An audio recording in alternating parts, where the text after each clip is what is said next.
तैयार रहिए। स्टार्ट। महिलाओं की स्थिति में भी शिक्षा के प्रसार व जागरूकता के साथ बदलाव आया है, इसमें किसी को संशय नहीं हो सकता। लेकिन चिंता इसी बात की है कि शिक्षा प्रणाली से बाहर होते ही अधिकांश महिलाएं, यहाँ तक कि शहरी क्षेत्र की महिलाएं भी घर की चौखट में ही कैद होकर रह जाती हैं। शहरी महिलाओं को लेकर किए गए ताज़ा सर्वे नतीजों का यह आंकड़ा चिंताजनक है कि 53% शहरी महिलाएं दिन में एक बार भी घर से बाहर नहीं निकलती हैं। समय उपयोग सर्वेक्षण के 2019 के निष्कर्षों पर आधारित यह सर्वे इस ओर भी संकेत करता है कि महिलाओं के लिए रोजगार के अवसरों की कमी भी इसकी बड़ी वजह है। महिलाओं में गतिशीलता की कमी यूँ तो सब जगह है, शहरों के साथ साथ गांव भी इससे अछूते नहीं हैं। फिर भी सीमित दायरे में रहने वाली ग्रामीण इलाकों की महिलाओं की स्थिति थोड़ी भिन्न हो सकती है, पर यह तो मानना होगा कि आज भी कई तरह की बंदिशें महिलाओं को न केवल रोजगार पाने बल्कि उन्हें सामाजिक व राजनीतिक गतिविधियों में हिस्सा लेने से भी रोक देती हैं।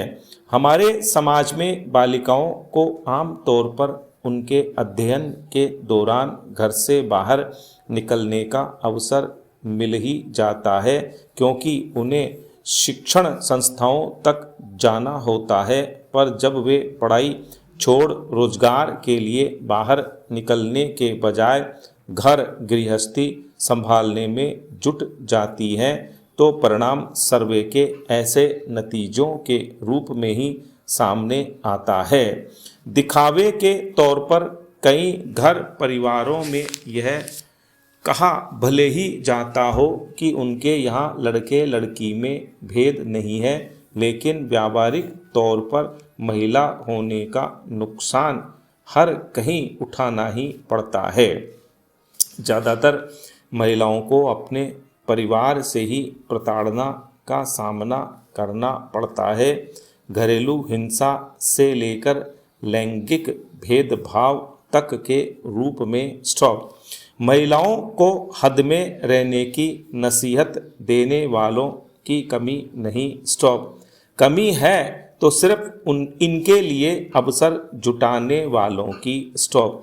इसकी बड़ी वजह यह भी है कि सत्ता में महिलाओं को भागीदारी देने के हर मौके को हमारे हुक्मरान हवा में उड़ाते रहे हैं, स्टॉप।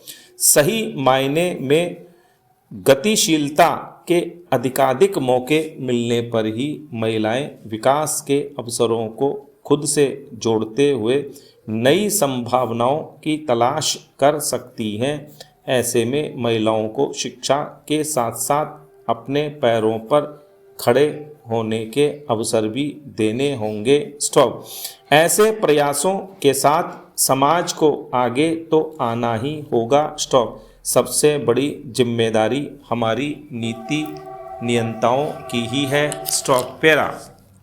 भारत की अध्यक्षता में G20 समूह के वित्तीय प्रमुखों की 2 दिवसीय बैठक यूक्रेन पर रूस के हमले को वर्णित करने के तरीके पर मतभेद उभरने के कारण संयुक्त विज्ञप्ति जारी किए बिना समाप्त हो गई, स्टॉप। दरअसल यूक्रेन पर रूसी आक्रमण का 1 साल पूरा होने पर G20 के अनेक देश रूस की निंदा का प्रस्ताव लाना चाहते थे, लेकिन चीन और रूस की आपत्ति के चलते ऐसा नहीं हो सका। हालांकि हटाए गए अंश एकदम वही थे जिन पर समूह के नेताओं की नवंबर में संपन्न बाली बैठक में सहमति बनी थी। बहरहाल भारत को G20 की अध्यक्षता ऐसे वक्त मिली है जब दुनिया यूक्रेन युद्ध के नकारात्मक भू राजनीतिक एवं आर्थिक प्रभावों से जूझ रही है।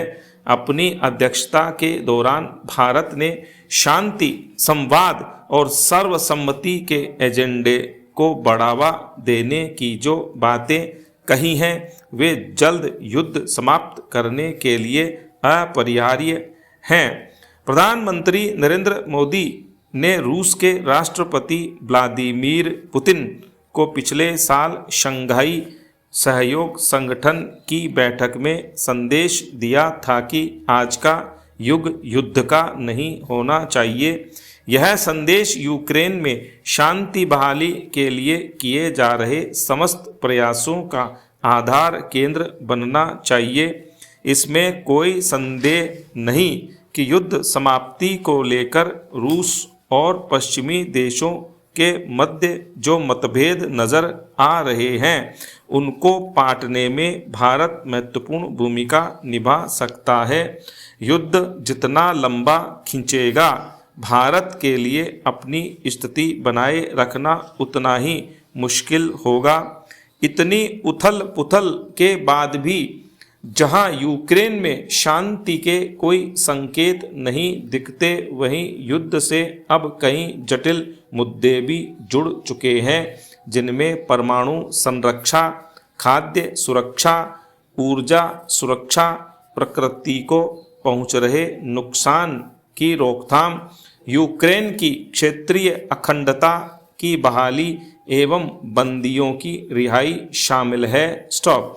जहां तक भारत की मध्यस्थता का सवाल है तो इस प्रक्रिया में अनेक विडंबनाएं और जटिलताएं हैं। रूस किसी शांति फार्मूला के आधार पर यूक्रेन से वार्ता नहीं करना चाहता।